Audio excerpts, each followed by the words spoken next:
Look out across the fields, see me returning. Smoke is in your eye, you draw a smile from the fireplace where my letters to you are burning. You've had time to think about it for a while. Well, I've walked 200 miles, now look me over. It's the end of the chase and the moon is high. It won't matter who loves who, you love me and I love you. When the night comes falling, when the night comes falling, when the night comes falling from the sky, I can see through your walls and I know you're hurting. Sorrow covers you up like a cape. Only yesterday I know that you've been flirting with disaster that you managed to escape.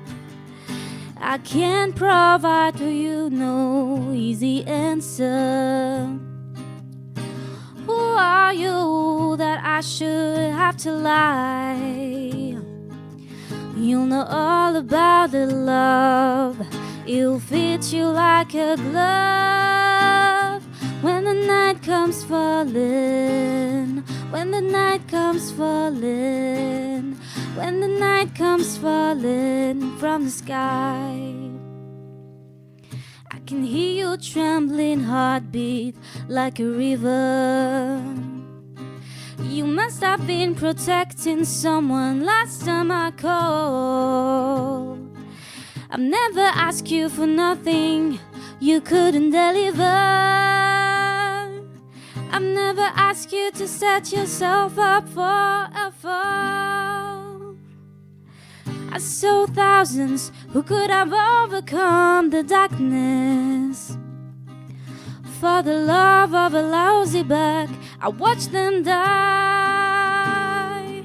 Stick around, baby, we're not through. Don't look at me, I'll see you. When the night comes falling, when the night comes falling, when the night comes falling from the sky. In your teardrops, I can see my own reflection. It was on the northern border of Texas where I crossed the line. I don't wanna be a fool, starving for affection.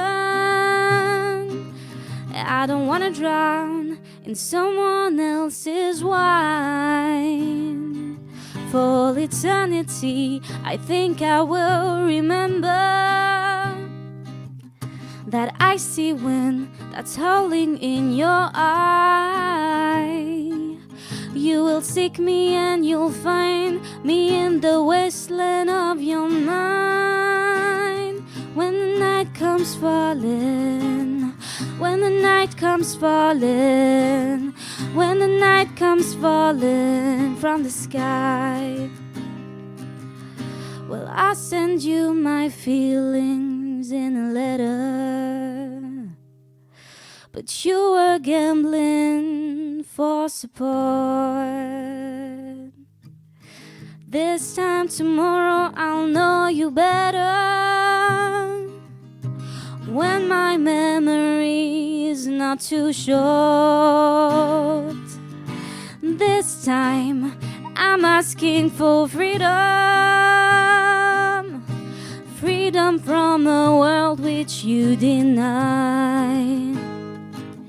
And you give it to me now, I'll take it anyhow. When the night comes falling, when the night comes falling, when the night comes falling from the sky.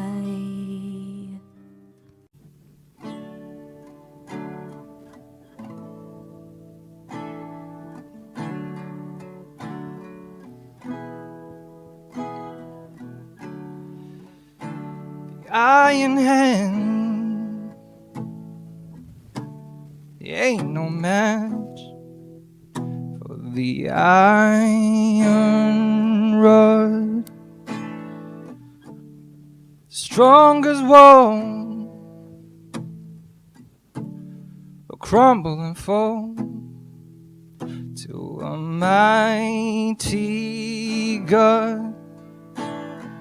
All those who have eyes, all those who have ears, it is only He who can induce me to tears.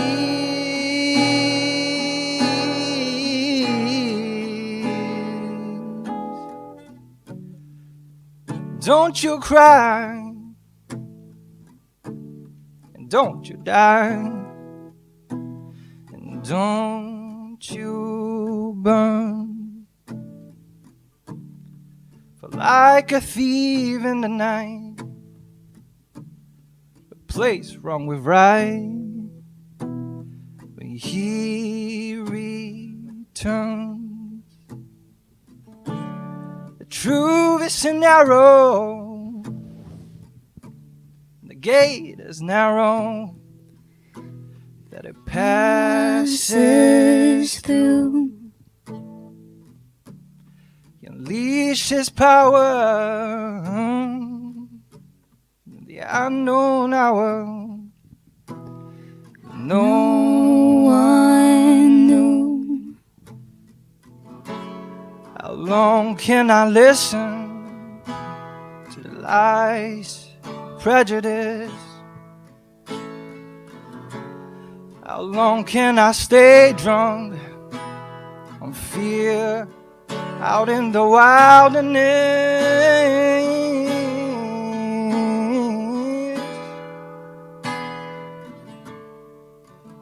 I cast it aside, this loyalty and pride. Will I ever learn? There'll be no peace, the war won't cease until He returns. So surrender your crown on this bloodstained ground. Take off your mask. He sees your deeds. He knows your needs even before you ask. How long can you falsify and deny what is real? How long can you hate yourself for the weakness you conceal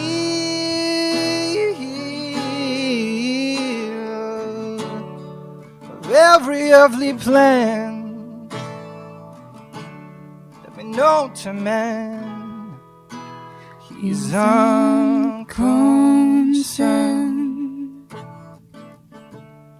He's got plans of His own, set up to a stone. When He returns.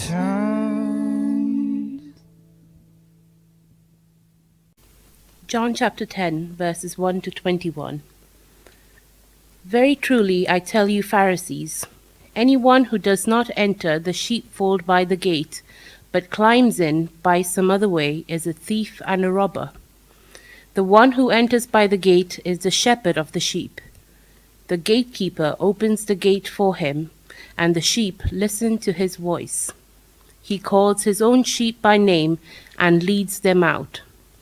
When he has brought out all his own, he goes on ahead of them, and his sheep follow him because they know his voice.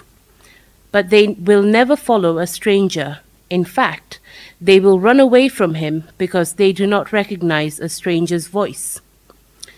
Jesus used this figure of speech, But the Pharisees did not understand what he was telling them. Therefore Jesus said again, "Very truly I tell you, I am the gate for the sheep. All who have come before me are thieves and robbers, but the sheep have not listened to them. I am the gate. Whoever enters through me will be saved. They will come in and go out and find pasture. The thief comes only to steal and kill and destroy. I have come that they may have life and have it to the full. I am the good shepherd. The good shepherd lays down his life for the sheep.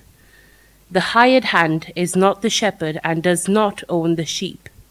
So when he sees the wolf coming, he abandons the sheep and runs away. Then the wolf attacks and the flock scatters. The man runs away because he is a hired hand and cares nothing for the sheep. I am the good shepherd. I know my sheep, and my sheep know me, just as the Father knows me, and I know the Father, and I lay down my life for the sheep. I have other sheep that are not of this sheepfold. I must bring them also. They too will listen to my voice, and there shall be one flock and one shepherd. The reason my Father loves me is that I lay down my life, only to take it up again. No one takes it from me, but I lay it down of my own accord. I have authority to lay it down and authority to take it up again. This command I received from my Father."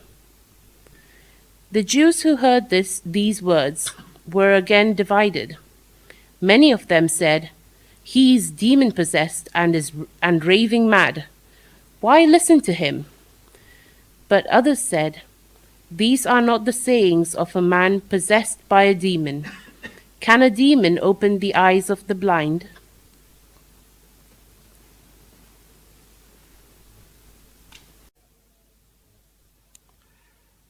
So over the last 3 weeks, we have been thinking about the healing of the man who was born blind. And now we move on to the next chapter, where Jesus teaches us that he is the good shepherd. Now, this on one level seems to be less controversial than some of the other things that he has said to the Pharisees, but in actual fact, it proves to be just as controversial. We remember that in a previous chapter, he said that before Abraham's time, I am.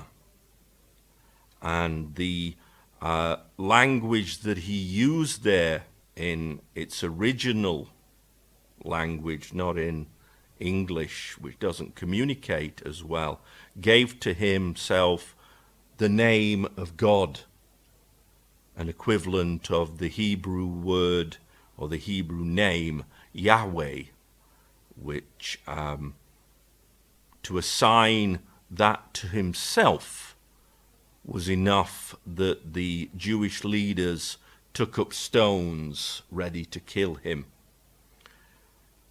Now, when he says, I am the good shepherd, this, again, is very controversial.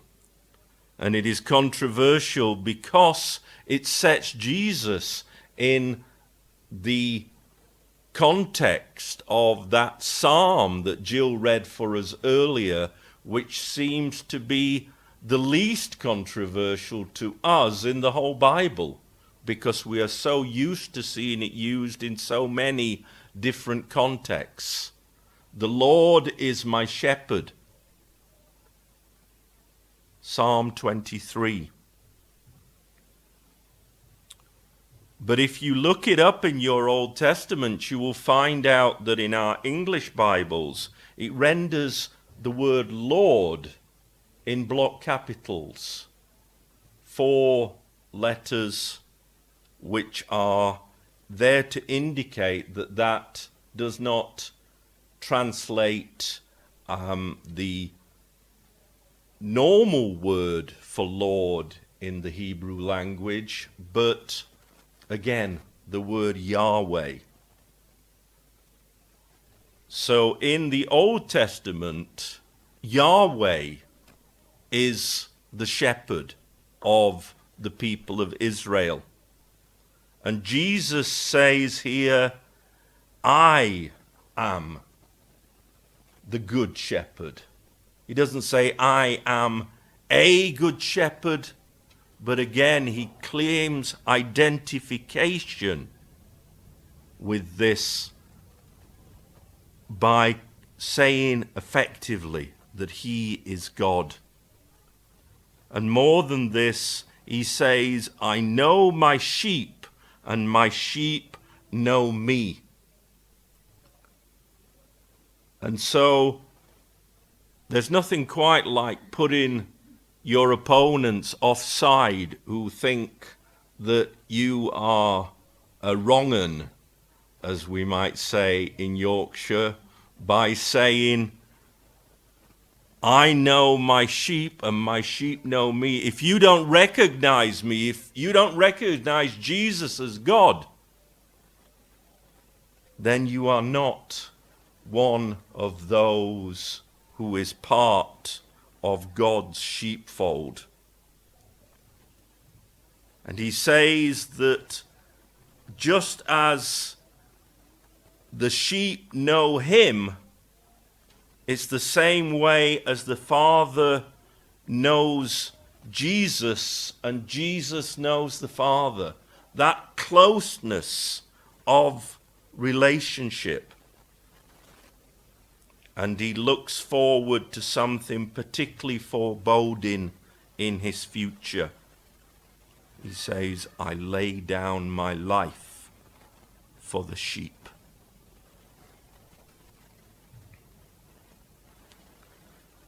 So everything that is in Psalm 23 that we look for in God, we should look for in the second person of the Trinity, the Son of God, Jesus.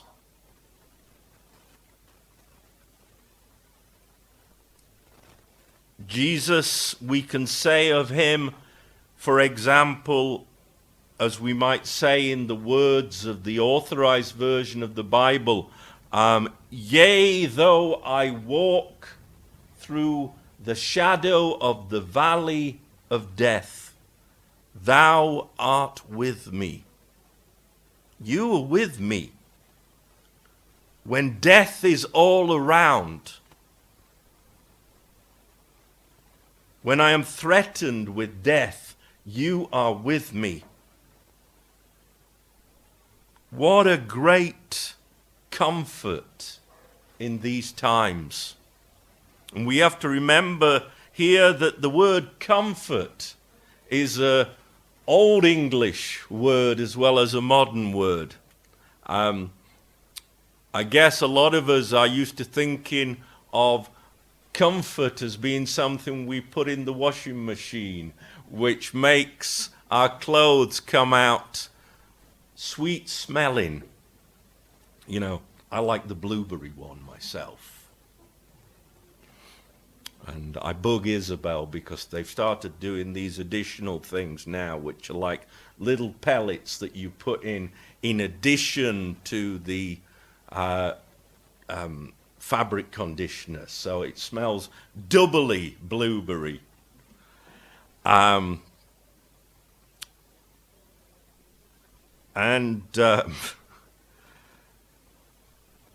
comfort in the Bible and comfort in Old England was not just like that.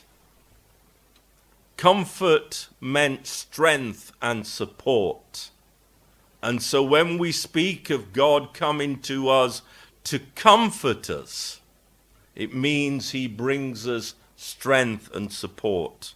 We don't know what these days and this situation is bringing to us as individuals or as a community. And it is frightening. And if anybody says it is not frightening, then they are being foolish. They are being as foolish as those people who will not listen to the wise restrictions that are advised to us.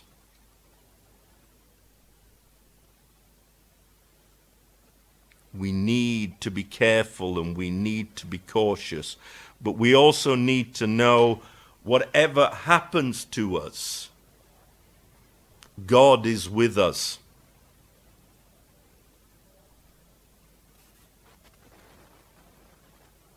But Jesus doesn't just say, I am the shepherd. He says, I am the good shepherd. And if Jesus is the good shepherd, then by contrast there are others who are bad shepherds. Now, if you see yourself as the leader of a community and you are opposed to Jesus and he says that he is the good shepherd, by that contrast, that reveals that you are the bad shepherd. And again, that's metaphorically a poke in the eye for the Pharisees. And there's only so many pokes in the eye you can take before you get really angry.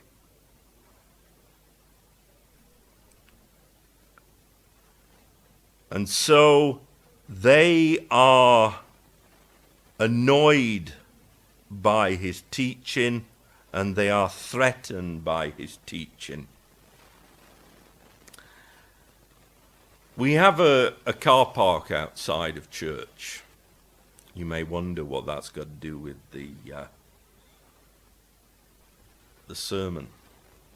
On the car park there is a lock, and sometimes if you're driving and you want to park somewhere and there are no charges, somewhere where there are no charges, then you're quite welcome to use the church car park. And if you ever wonder what the combination to get into the church car park is, you only have to remember the verse in the Bible where Jesus says, I am the gate. I can't think of which witty, inventive church minister came up with this idea. But you can't get into the church car park without remembering that Jesus is the gate. And I will not say the number at this moment, because otherwise, assuming that there are more than 10 people watch the film this weekend, then we might end up a situation where nobody can get into the car park because there are hundreds of cars there. But Jesus again here sets himself in opposition to the religious leaders of his day. First of all, the Pharisees didn't directly say that if you were a Gentile, you couldn't come to God. But they did make it as hard as possible for someone who was not from their national community to come to God. And Jesus here says, I have other sheep that are not of this sheep pen. I must bring them also. So he reveals here in his teaching that the future for God's people is not limited just to Jewish people, but to Jews and Gentiles alike. Now, these days, people more commonly ask, why don't Jewish people believe that Jesus is the Messiah? And even at this point, we hear in verse 19 that the Jews who heard these words were again divided. Some believed and some didn't believe. But if you want to consider why many Jewish people these days don't believe, it's time we looked in a mirror. The history of the Christian church has been complicated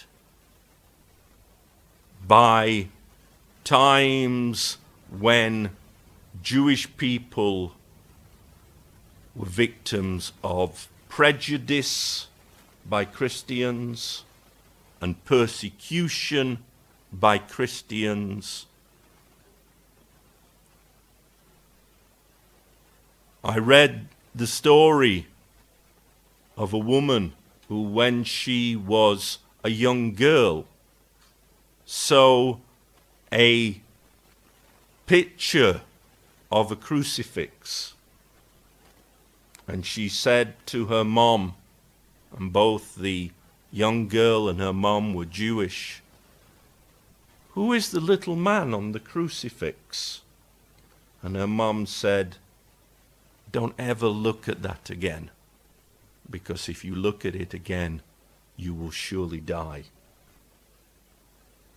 And that was a reflection of how the Jewish community felt threatened not by Jesus, but by the Christians. And that is a matter of deep, deep shame for us. And so we shouldn't be asking ourselves, why is it that more Jewish people don't believe in Jesus? But why do any Jewish people still believe in Jesus? And even when they do, they tend to set themselves slightly one step removed. They call themselves Messianic Jews, for example, rather than Christians.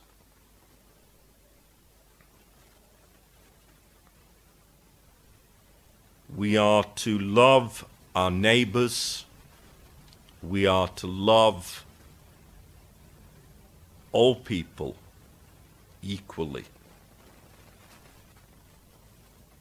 So just as Jesus had people who were not of the sheep pen that he was dealing with at this moment, that his message had to go out to Gentiles, then our message has to go out to Jewish people.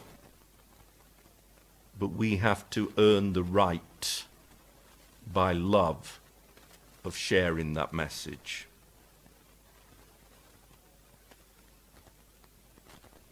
But in order to share a message, and especially in these difficult days, we first have to know who is Jesus. In verse 19, we saw that the Jews were divided. In verse 20, some said that he was demon-possessed or raving mad. But others said that a demon could not open the eyes of the blind.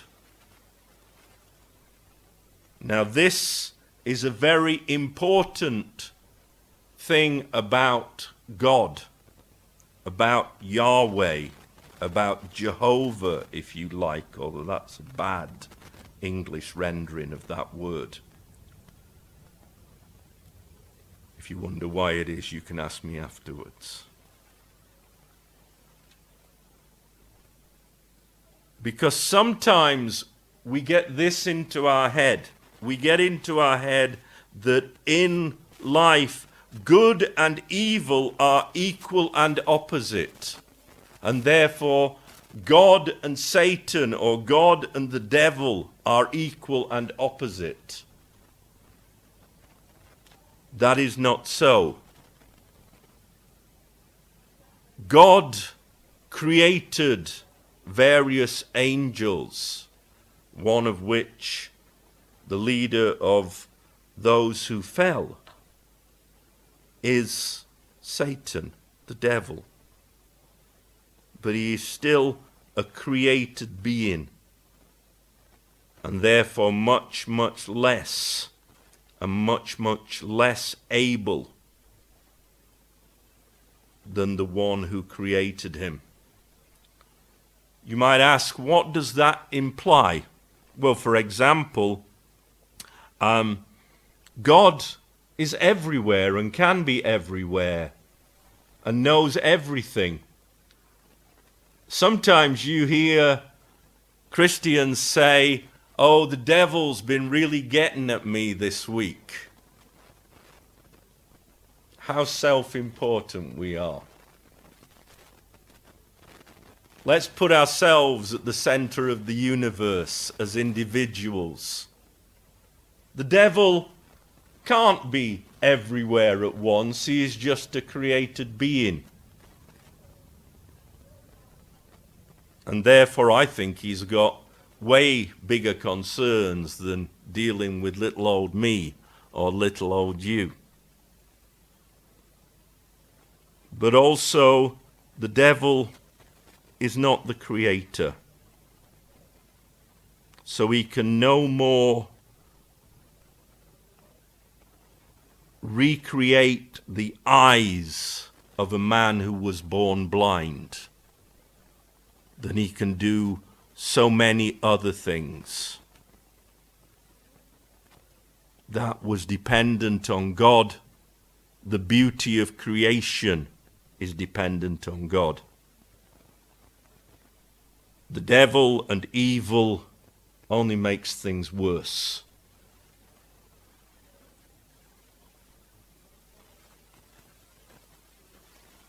No, God is the one who makes the good thing. The devil only makes the thing that God has made and tries to twist it and make it bad. But his power is limited, and his power is coming to an end.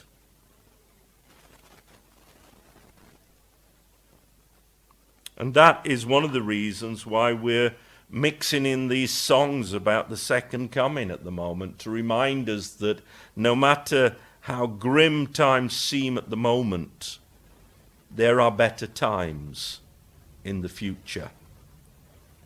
And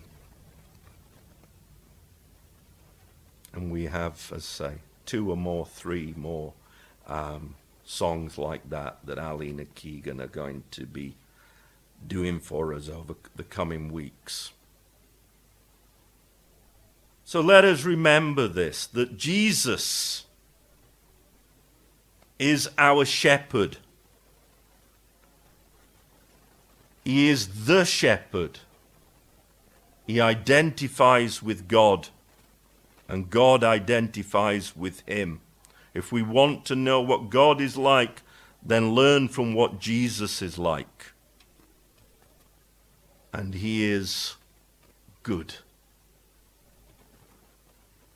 And those who would lead us away from Jesus are by definition bad.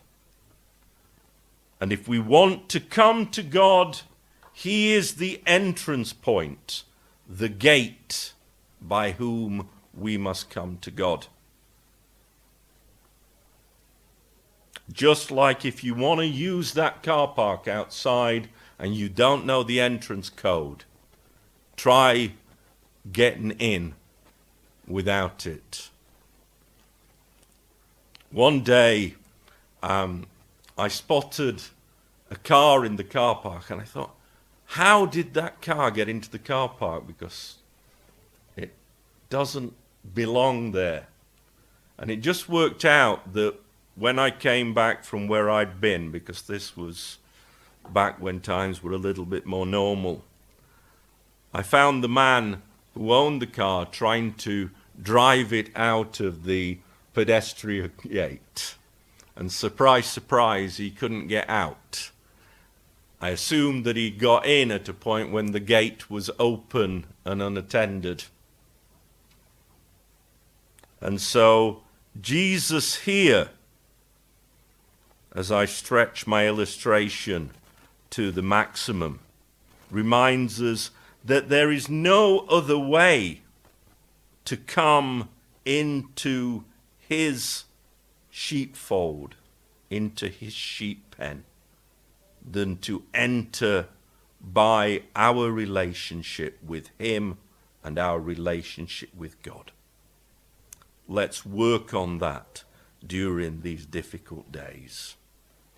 Amen.